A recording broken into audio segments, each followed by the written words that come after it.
Welcome to the History of English podcast, a podcast about the history of the English language. This is episode 74, Head Cities and Hometowns.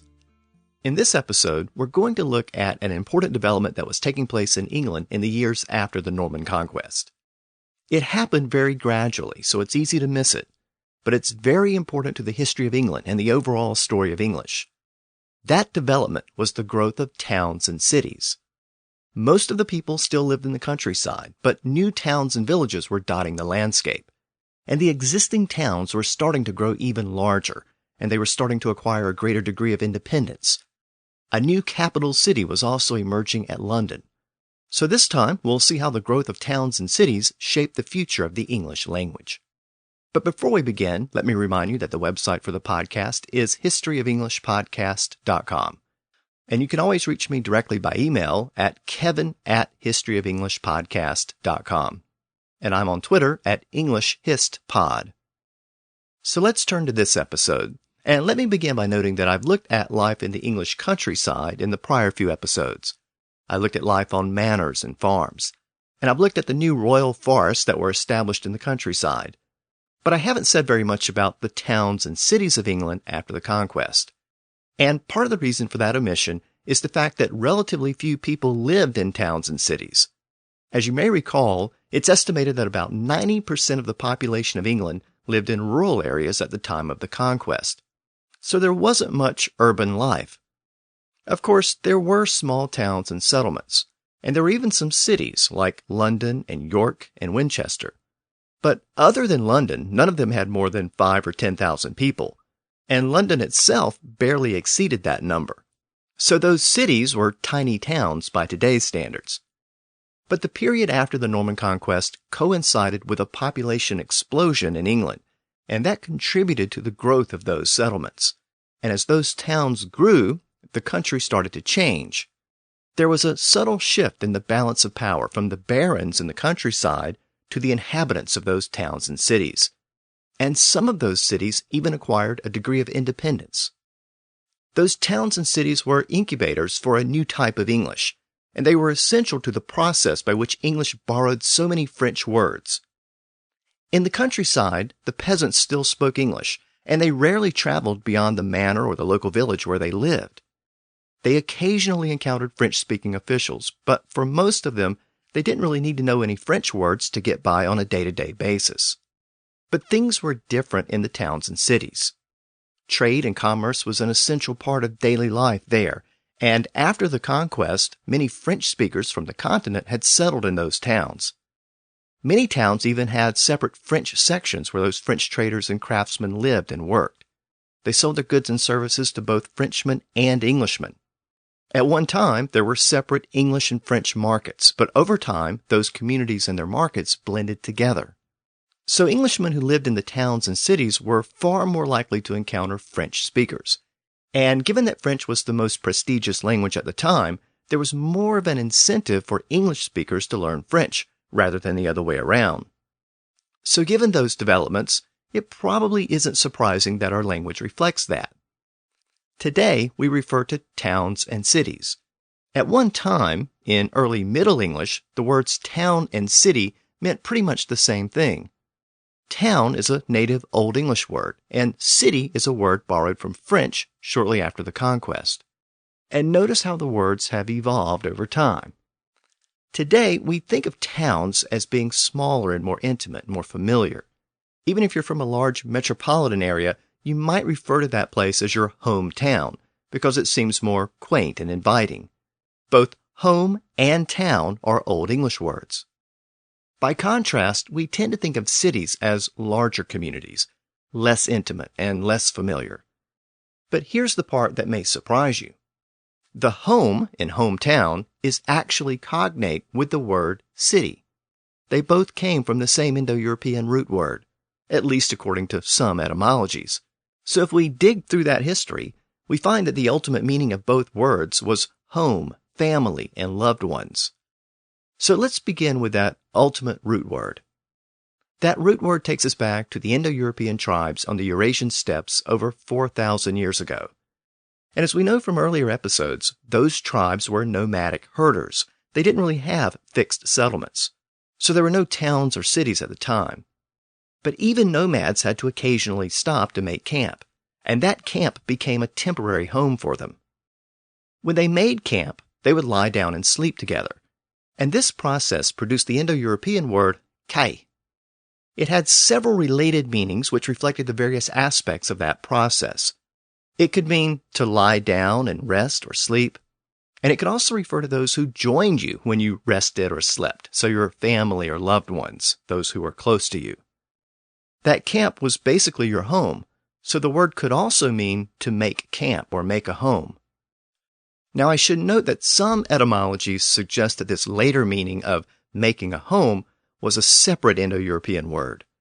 Rather than kai, they say that the word was sky, but other scholars dispute that and say that it was ultimately the same root word. For purposes of this episode, I'm going with the view that there was in fact one common root word, kai, and it had all of those related meanings. Now I said that one meaning was to lie down and rest or sleep. When the Indo-European tribes migrated, some of them settled in Greece and ultimately gave us the Greek language. And that root word passed into Greek with the meaning of lying down or resting. It ultimately produced the Greek word komatos, meaning deep sleep. And that word passed into English as comatose and coma. The Greeks also used that same root word to refer to the place where people slept, like a dormitory. That word was koimaterion. The Romans borrowed that word, and they applied it to the location where people are placed when they die, so their final resting place. Within French, that initial hard K sound shifted to an S sound, as we've seen before, and that produced the word cemetery.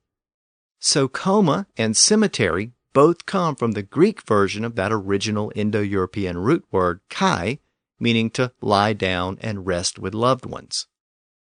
Of course, as we know, other Indo-European tribes migrated further westward, and they made their way to Italy and gave us Latin. And Latin also had this same Indo-European root word, kai. But in Latin, the focus was more on the loved ones part than the lying down part. So in Latin, the word came to refer to a person's close family or friends. And we have to keep in mind that at this early stage, there were no large cities. People lived in small settlements and villages. Everyone knew each other, and over time, as their children married each other, they became interrelated. Everyone in town was either family or like family. So this word kai, meaning family or loved ones, was extended to mean the people of the town, your family and friends and neighbors. It produced the Latin word cives, meaning townspeople, and that Latin root produced a lot of words that passed through French into English. And once again, when those words went through French, that initial hard K sound shifted to an S sound. So from Latin civis, we got French words like civic and civics. We also got a word like city. A city was literally a group of townspeople, and one of those people was called a citizen from the same root. That root also produced the word civil, which was an adjective describing things associated with townspeople. So civil law was the law of the townspeople. Someone who lived in town and didn't go off on a military campaign was a civilian from the same root. As towns grew, it was believed that people who lived in towns had more culture than those barbarians who lived out in the countryside. And that led to the term civilized to describe someone who had been exposed to the sophisticated lifestyle of the city. And of course, that led to the term civilization to refer to areas where towns and cities existed. So that's Greek and Latin. But as we know, some of those original Indo-European tribes also spread into Northern Europe, into Scandinavia. And their words ultimately contributed to the early Germanic vocabulary. But now we have to account for Grimm's Law, because Jacob Grimm noted that certain Indo-European sounds shifted to new sounds in the early Germanic languages. And one of those sound changes was the shift from the K sound to the H sound. So Indo-European words that began with a K sound, like the word kai, ended up with a new H sound in the Germanic languages. Now I noted that the original Indo-European root word referred to loved ones making camp and lying down together to rest or sleep. The Greeks had focused on the sense of the word as lying down, and the Romans had focused on the sense of the word as the loved ones with whom you shared camp. And that was later extended to mean fellow villagers or townspeople. Well, the Germanic tribes took that same root word, now with an initial H sound, and they focused on the sense of the word as the actual place where you made your camp, the place where you and your loved ones rested and slept. And in Old English, that produced the word ham, the original version of our word home. So, thanks to that etymology, the Old English word home is cognate with the Latin and French word city. So home and city share the same root. By the way, the Germanic version of that Indo-European root word also produced some other words in English. The word hide, as in a parcel of land, came from that same root. It was often the land associated with a person's home, and it was technically a piece of land large enough to support a family. It also produced the word hiwan, which meant the members of a household. Closely related to the word hiwan was the Old English word hired, later shortened to just hird. It was also another term for a household, but over time, hird acquired a more specific meaning.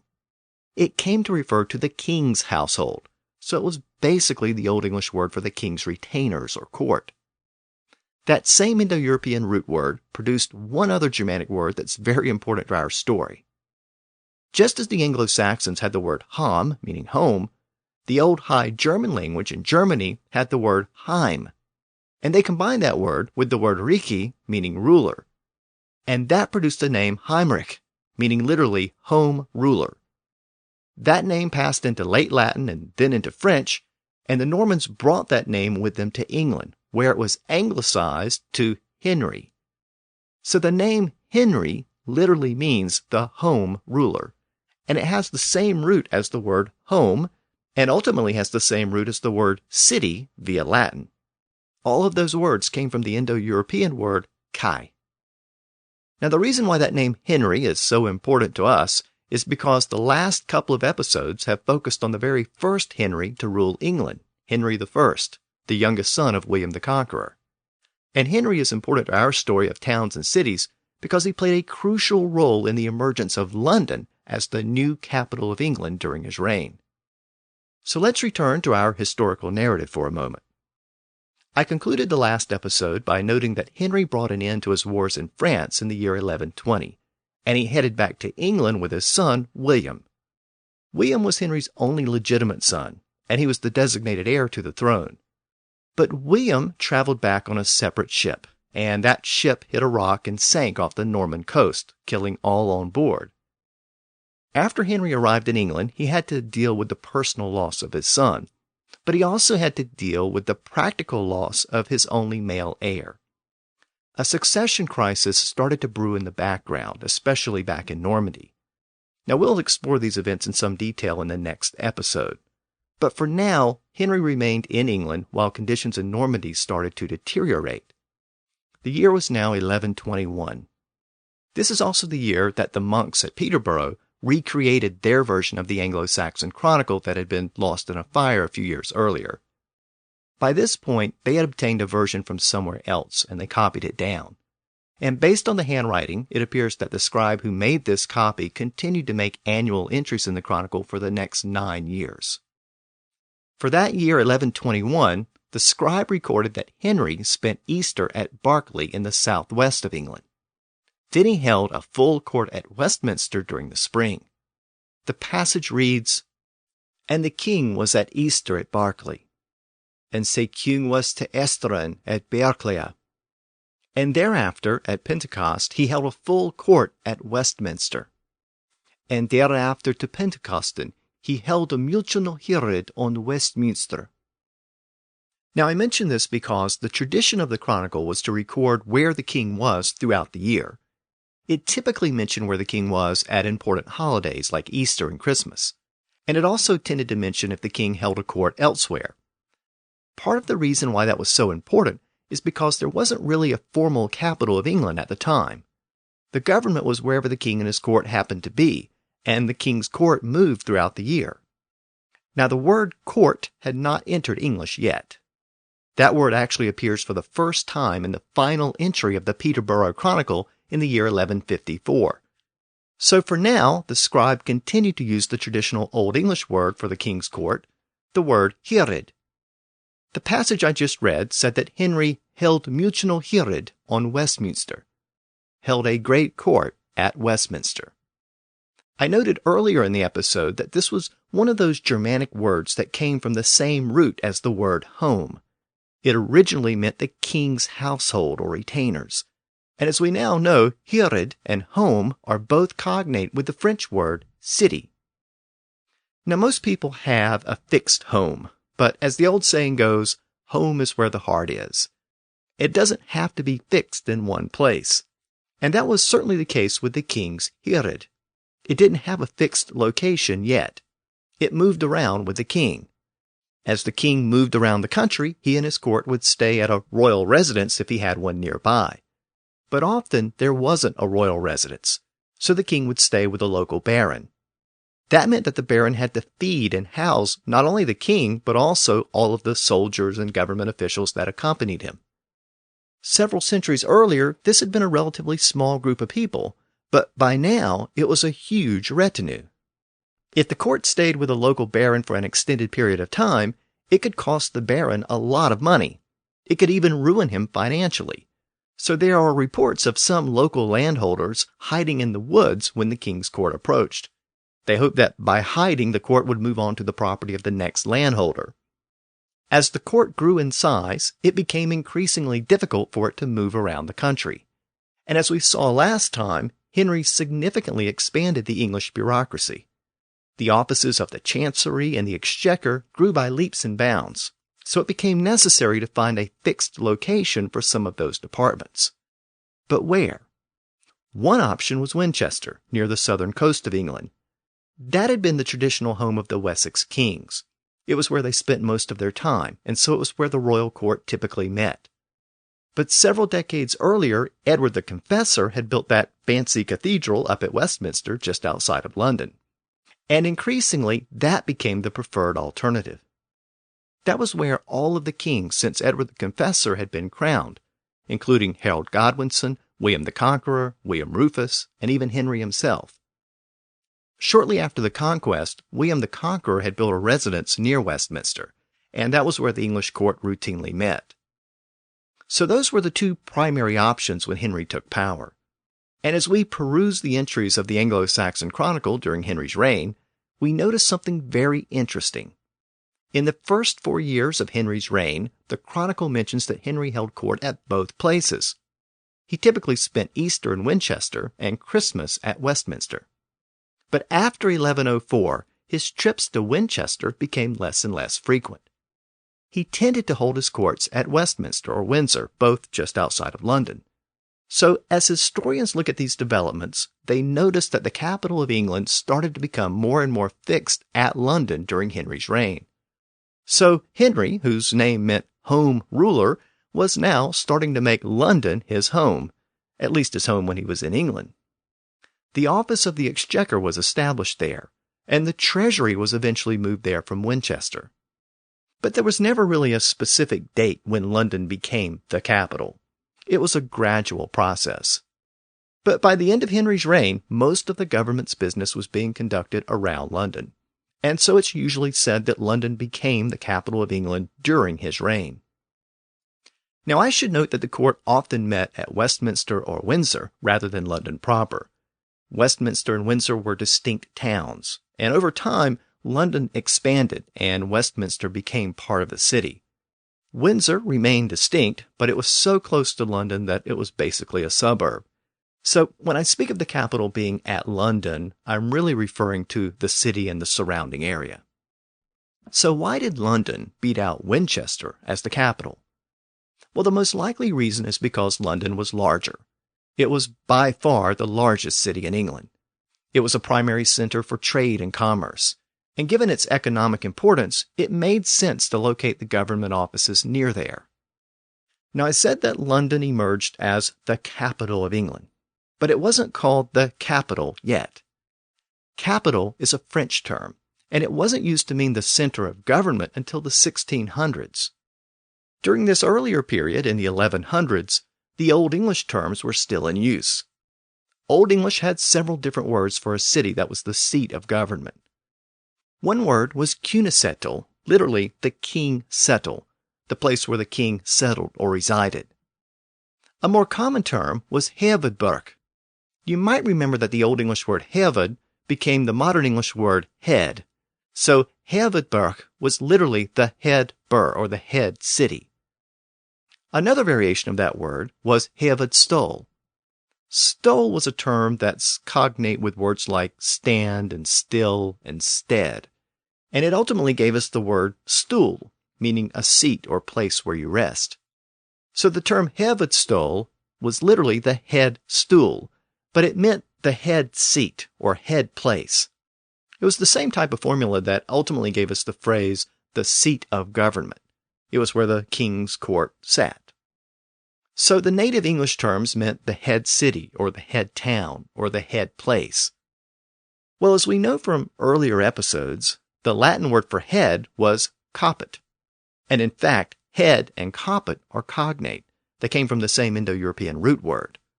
So within late Latin and early French, that word caput produced the adjective capital to refer to things associated with the head. So it was a descriptive term for something at the top.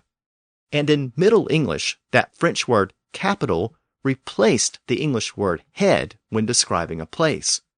So the head city became the capital city, meaning the primary city. And by the 1600s, that phrase was shortened to just capital. Now, as I noted, we've seen that Latin word caput before.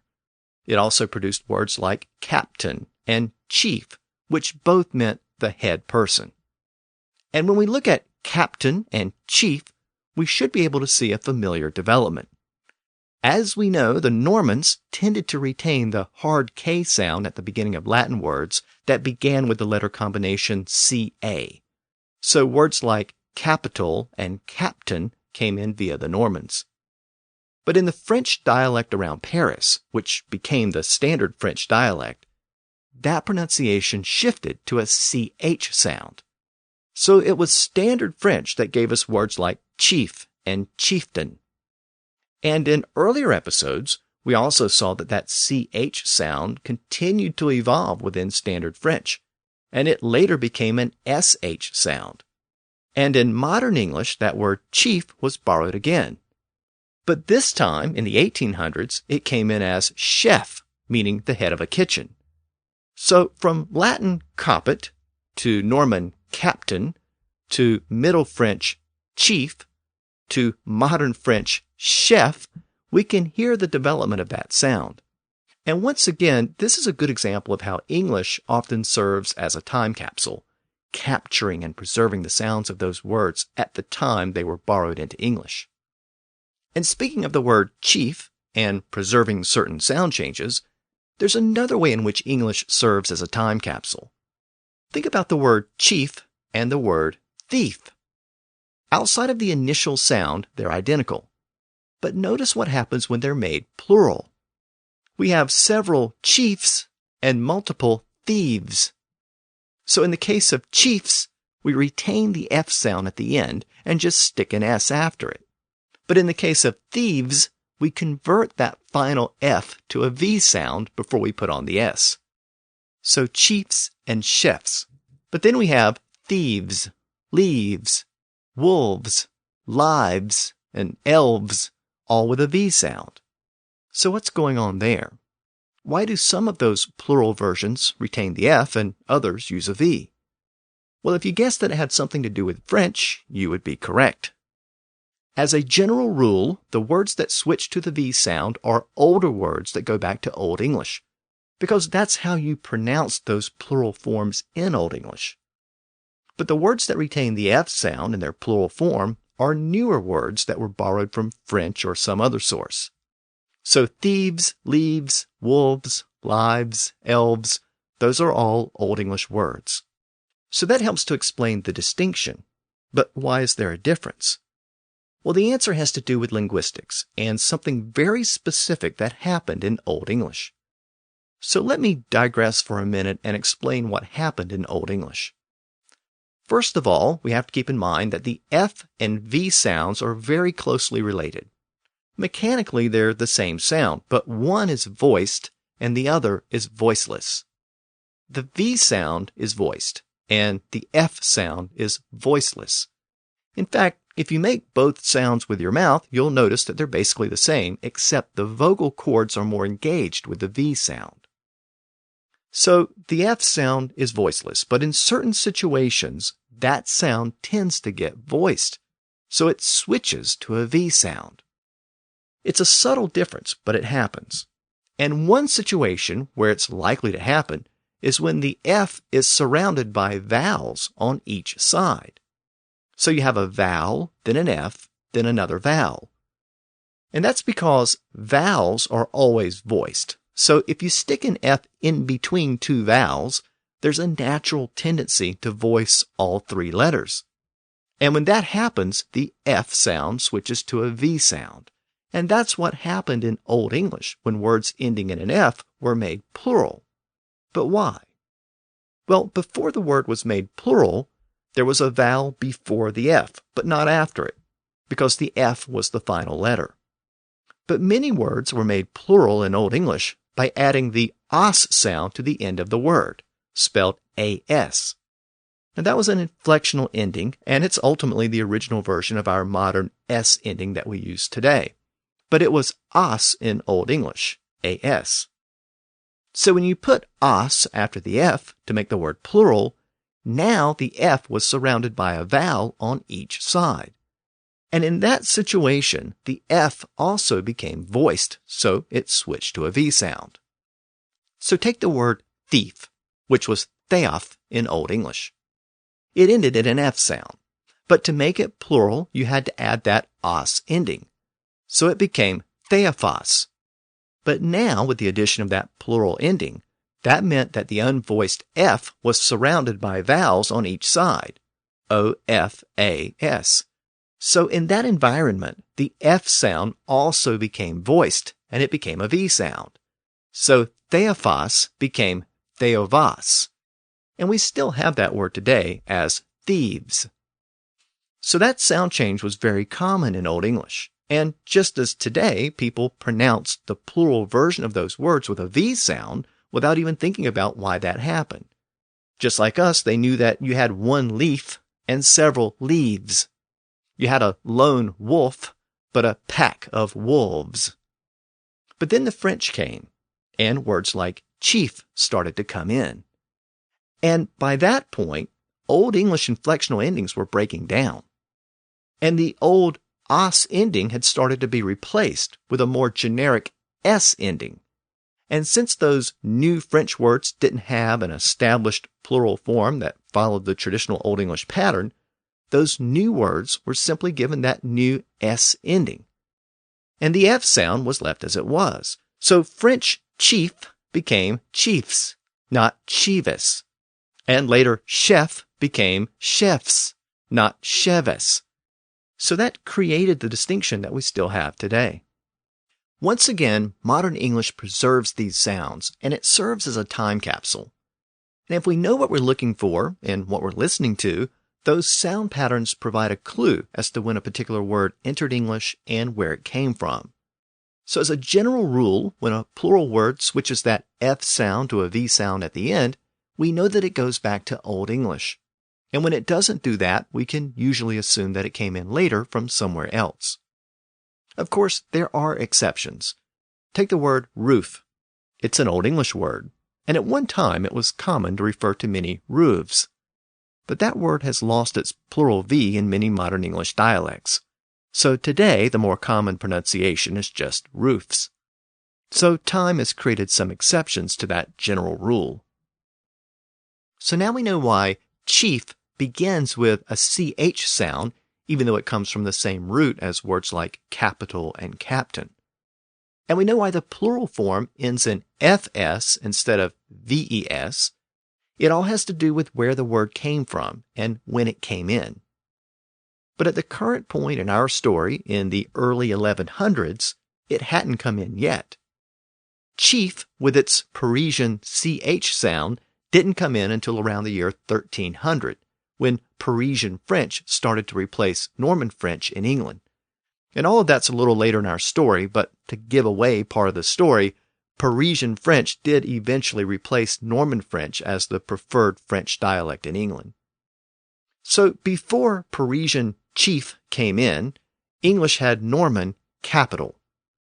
Capital wasn't actually used in the Peterborough Chronicle, but it was used in some English texts soon afterwards. So English got a new word, capital. And it was also getting a new capital city at London. As I noted, London was the largest city in England. Population estimates vary, but it probably had a little less than 20,000 people in the early 1100s. Now that seems very small today, but it was quite large at the time. And that population was about to explode. About a century and a half later, the population had grown to about 100,000 people. And that population growth wasn't limited to London. It was happening all over England, and really all over Western Europe. During this same period, the population of England as a whole grew from less than 2 million people to more than 4 million people. And that's a conservative estimate. Some scholars suggest that the population was nearly 6 million people in the 1300s. So the population may have more than tripled during that period. Now, as you may know, in the mid-1300s, the plague, known as the Black Death, swept across Europe and England. And that wiped out a lot of the population. Probably about 1.5 million people died in England alone. So those population numbers fell dramatically after this initial period of growth. But for now, the population was growing, and small settlements were becoming villages. And villages were becoming towns, and towns were becoming cities. So let's look at that process, and let's begin with the smallest settlements. Early on, the English countryside was dominated by small settlements with just a few families. As we saw earlier, the Old English word for this type of settlement was a ham, H-A-M, and that ultimately became the word home. So the original sense of the word was a small, close-knit community of just a few people or families. We still see the original Old English version of the word, ham, in place names like Birmingham and Nottingham. It's also found in names like Northampton, Southampton, and Hampshire. I should also note that the same root passed through the Frankish language into French, and via French it produced the word hamlet, meaning a small village. Now, as the population of England grew, those settlements also grew. Those small hams and hamlets started to become larger villages. Of course, villages existed before the Norman Conquest, but now with the population growth, there was a significant increase in the number and size of those villages. As we've seen before, the word village was borrowed from French. It has the same root as the word villain, meaning a peasant. So it was really a feudal term. And it passed into early Middle English to refer to a settlement that was larger than a hamlet, but not big enough to be considered a town. So you went from a ham or hamlet to a village and then to a town. And there wasn't really a sharp distinction between those categories. It was more a matter of size and degree. So it wasn't always clear if a settlement was considered a hamlet or a village.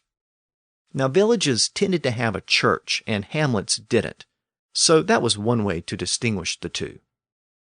Those villages were largely self-supporting, and the villagers rarely traveled beyond the boundaries of the village or the manor. And this lack of movement is important to our story because it contributed to the rise of local dialects. People in one village didn't tend to interact with people in other villages, and most of those people received little or no formal education, certainly no English education. So the only form of English that most people ever encountered was the English spoken in their local village. So in that environment, local dialects became more and more distinct. And that contributed to the problem I discussed a couple of episodes back, where people in different parts of England could no longer understand each other. As we've seen before, villages were often tied to a local manor. Most of the peasants who worked on the manor lived in the nearby village. So the village was really an extension of the manor, and it was usually subject to the jurisdiction of the local manor court. So the lord of the manor had a lot of control over those villages. As the population of the country grew, there had to be enough food to sustain the population, and that meant those manors and small farmsteads had to produce more and more food. And that was also occurring during this period. It's probably no coincidence that this period of population growth coincided with a period of unusually warm weather in Northern Europe. For weather historians, this period is known as the medieval warm period.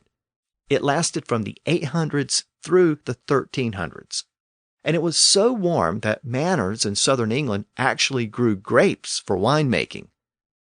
The Domesday Book lists about 45 places with vineyards, so that illustrates just how warm it was at the time.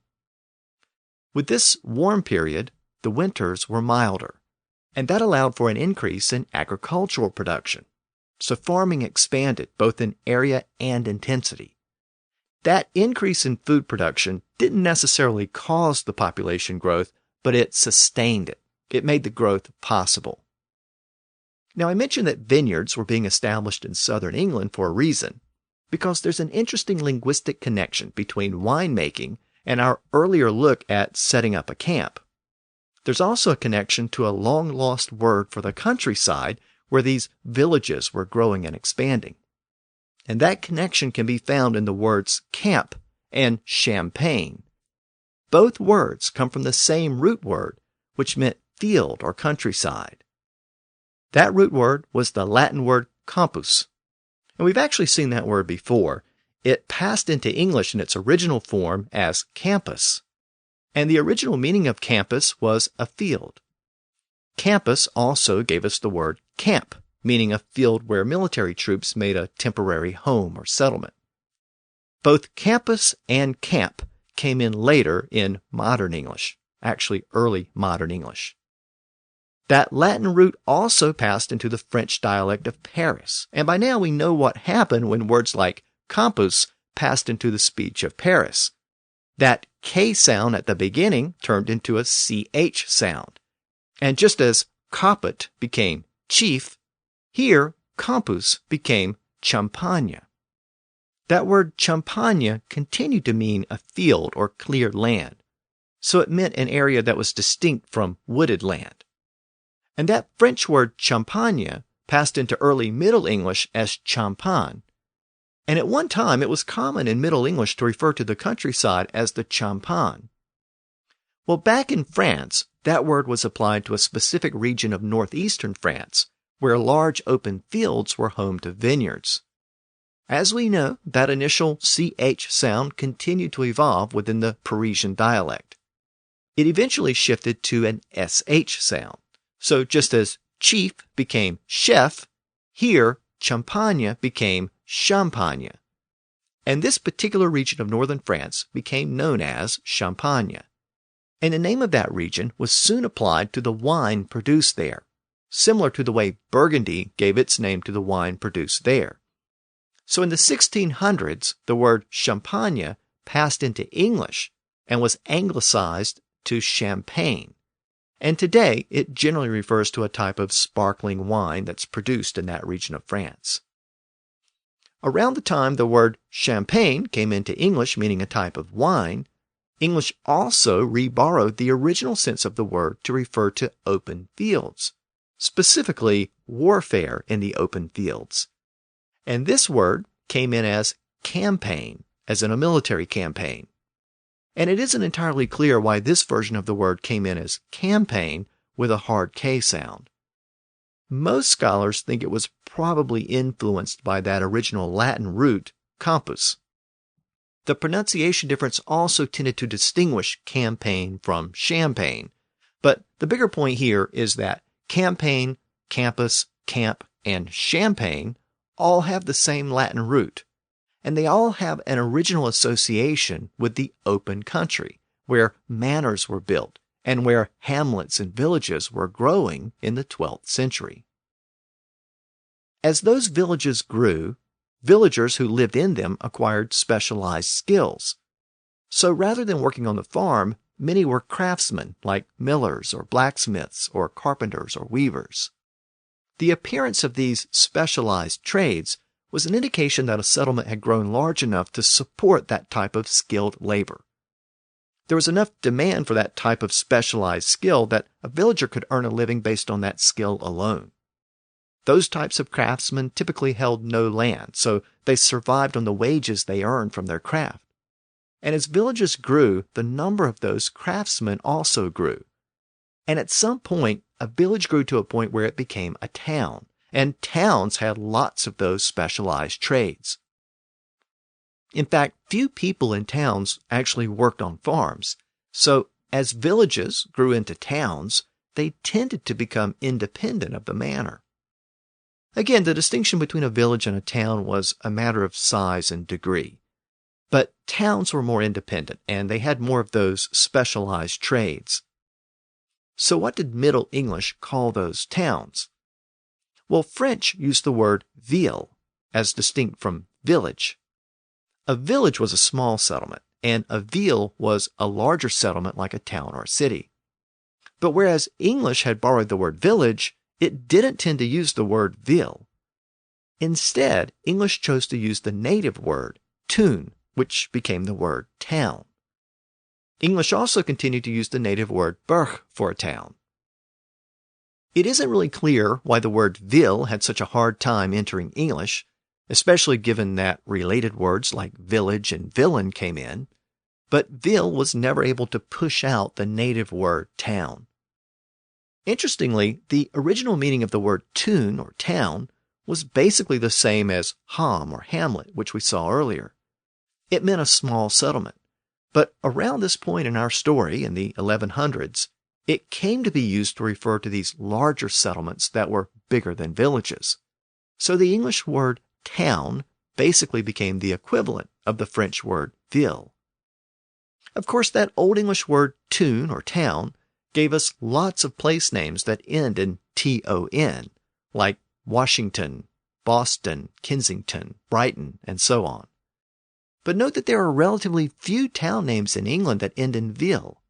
There are a few, but they're pretty rare. But notice the difference when we compare that to the U.S. In the U.S., that ville suffix is quite common. We have it in city names like Louisville, Nashville, Jacksonville, and so on. But that development really only took place after the American Revolution.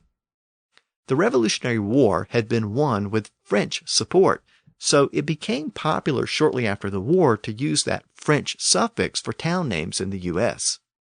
So the U.S. has lots of villes where England has relatively few. Now, even though English towns didn't tend to use the word ville, some of them did use other French elements. The words beau, meaning beautiful, and mont, meaning hill, produced the name of the town of Beaumont or Beaumont. That French name actually replaced an existing Old English name, which was Foulenpate, literally the foul pit. So from foul pit to beautiful hill, we can see why the residents might have preferred that name change. A small number of other towns also acquired some French name elements, but for the most part, French had relatively little influence on English town names, especially compared with Celtic and Norse influences. So for a settlement larger than a village, English used terms like burg or tune, which became town. But about a century from the current point in our story, English borrowed another word for a large settlement, and that was the word city.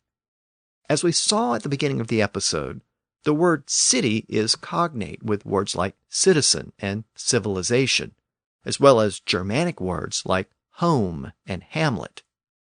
The word city originally meant a group of citizens, so it meant townspeople. But in France, it soon acquired a more specific meaning. It was usually used to refer to a town or village that was also home to a bishopric. So if the town had a diocese under the supervision of a bishop, it qualified as a city. So the word city came to mean a cathedral town. But that connection was soon lost after the word passed into English. and it gradually came to mean any large or important town. In fact, by the time the word city was borrowed in the mid-1200s, all of Western Europe had seen a tremendous increase in the number of new towns. This period from the 1100s into the 1200s was the greatest period of town growth throughout Western Europe. And in England, many of those towns were actually planned towns, laid out and organized by nobles or government officials. Between the Norman Conquest and the 1220s, more than 125 planned towns were established in England. As towns and cities grew, the commercial activity in those towns also grew. Excess produce from the farms was sold at markets, and craftsmen produced a variety of products for trade and sale, like metalwork, leather goods, and fabrics. And with the growth of specialized trades, many of the craftsmen began to band together and organize to protect their interests. They formed associations that excluded outsiders. This was the beginning of the craft guilds that became so common during the Middle Ages. And there's an important connection here between those craft guilds and Henry's expanded bureaucracy and tax collection efforts, which I discussed in the last episode. I noted that Henry was great at collecting fees and taxes, and he developed the office of the Exchequer to make sure that he was getting every penny that was owed to him. Well, Henry permitted craftsmen to establish guilds, but he made them pay for it. They had to pay a fee for the guild, and that guild gave them exclusive control over a particular trade. So they essentially purchased a license to operate as a monopoly. No one outside of that guild could provide the same services. So Henry benefited and the guild benefited. Now we have to keep in mind that we're still in the midst of the feudal system. So even though towns and cities were growing, there was still a lord over the town. The people who lived in town were technically vassals, and they held their homes through the lord above them. So they usually had to provide some type of rent payment to that lord. And I should note that the word rent is a French word, and it appears for the first time in the English language in the Peterborough Chronicle in the entry for the year 1137. So that word was coming into English around this same time. Since many villages were associated with a local manor, the lord of the manor was also the lord of the village. So the rents were paid to that local lord. In fact, this became a great source of revenue for those lords.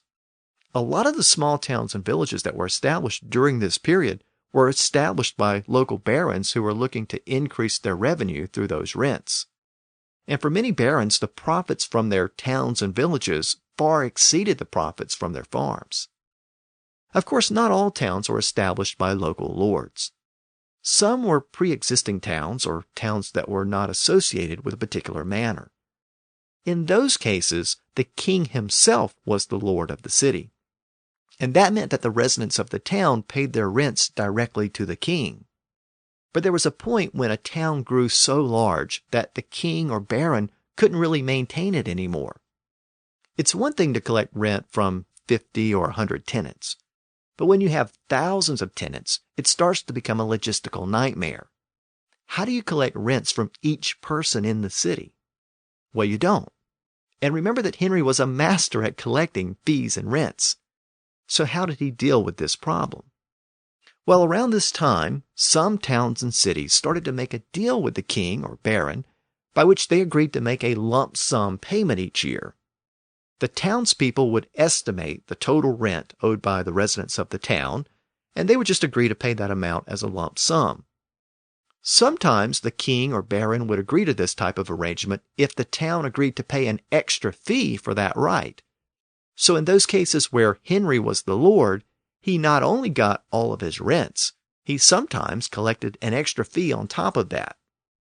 So why would the residents of a town agree to that type of arrangement? Well, because it left them free to function on their own, more or less independent from the king or baron. As long as the lord got his money, he tended to let the town or city govern itself. And that's how towns and cities started to become independent once they got large enough. But who were the town officials who arranged that type of deal? Well, this takes us back to those guilds. One of those guilds was called the Guild Merchant. It was basically a group of the town's merchants who banded together to form their own guild. And they essentially became the first governing bodies of many of those independent towns. So as towns and cities grew, and as they became more independent, the traditional land-based feudal system started to break down. For peasants in the countryside, town life provided an alternative. For many, it was better than the hard life on the farm. But as we know, most of those peasants were beholden to a manor lord, so they couldn't just up and leave, could they? Well, the answer is yes and no. You may be familiar with the saying, "Town air makes you free." Well, if you've ever heard that saying, it comes from this period of history. The rule was that any peasant who left the farm and moved to a town or city was deemed to be free after a year and a day. After that point, he couldn't be reclaimed by his lord. He was thereafter bound to the city.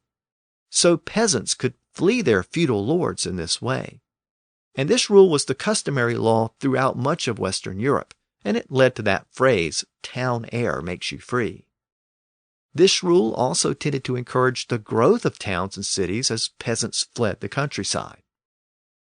Now, even though this was a period in which villages and towns and cities were growing, these developments varied from region to region. Not everywhere experienced the same degree of growth. A lot of places continued to be dominated by smaller hamlets and farmsteads. And that was especially true in places like Kent in the southeast and the west country of England. Those places tended to remain more rural. But the region that saw the most growth and became the most densely populated was the eastern portion of central England. That was the region extending from London in the south all the way up to the Humber in the north, so basically eastern Mercia and East Anglia. This region had been the most densely populated for some time. In fact, a generation earlier, the Domesday Book had also indicated that this was the most populated part of England. The surviving tax records from Henry's Exchequer allow us to gauge the relative size of towns during his reign. And that's because the amount of tax paid by each town was based on its size. So the larger the town, the more residents it had, and the more tax it paid. London paid the most tax since it was the largest city.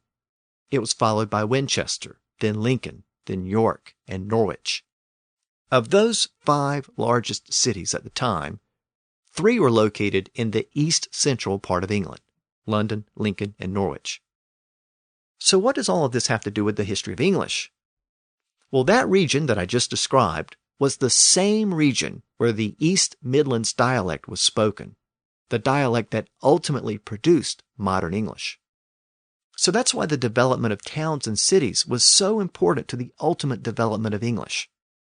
Since this part of England was the most densely populated, the dialects spoken in that region had an advantage over the dialects spoken in the other parts of the country. I also noted a couple of episodes back that people in the south of England had a hard time understanding the people in the far north of England and vice versa. But these dialects of central England could be understood by speakers in the far south and the far north. So going forward, those central dialects had a practical advantage over the dialects spoken at each end of the country. And as we put these pieces together, we can start to see why this region of eastern England became so important to the ultimate development of English, and why the dialect of this region eventually became the standard dialect of English. The importance of this region is also reflected in the Peterborough Chronicle. As I've noted, Peterborough was located in this same region, and the final entries were written in the dialect of that region. So the Chronicle actually shows the early development of that particular dialect. The entries for the early 1120s also show how important this region was. Let's go back to King Henry for a moment. I noted earlier that Henry returned from fighting in Normandy in the year 1120. And he held a full court at Westminster near London in the spring of 1121. But at Christmas time, the Chronicle says that Henry held court at Norwich in the east of England. So he didn't hold court at London or Winchester. Then at Easter of 1122, he held court at Northampton, also in the East Midlands. The following Christmas, he held court at Dunstable, about halfway between London and Peterborough. So in the 2 years after Henry returned from Normandy, he held his regular courts at various towns and cities in the East Midlands. The Chronicle only records one brief trip to Gloucester in the West Country in early February of 1123. So from Henry's movements, we can see how important this eastern region was. But Henry's time in England was coming to an end. Shortly after that trip to the West Country, he headed down to Winchester, and he made plans to embark for Normandy. The death of Henry's son and the lack of a successor had led to challenges across the Channel. A few years earlier, Henry had taken Normandy away from his brother Robert, the prior duke, and he had thrown Robert in prison. But Robert had a son, also named William, and William was claiming the right to rule Normandy. And a lot of barons were choosing to side with William, and so were the King of France and the Count of Anjou. So Henry headed to Normandy to put down the revolt. Next time, we'll look at what happened when Henry returned to Normandy. These events will set the stage for the anarchy that was to come, but it also set in motion the events that would ultimately lead to a new ruling family of England, the Plantagenets. So next time, we'll explore those events, and we'll also continue to look at how those events were recorded in the last surviving English chronicle in Peterborough. So until next time, thanks for listening to the History of English podcast.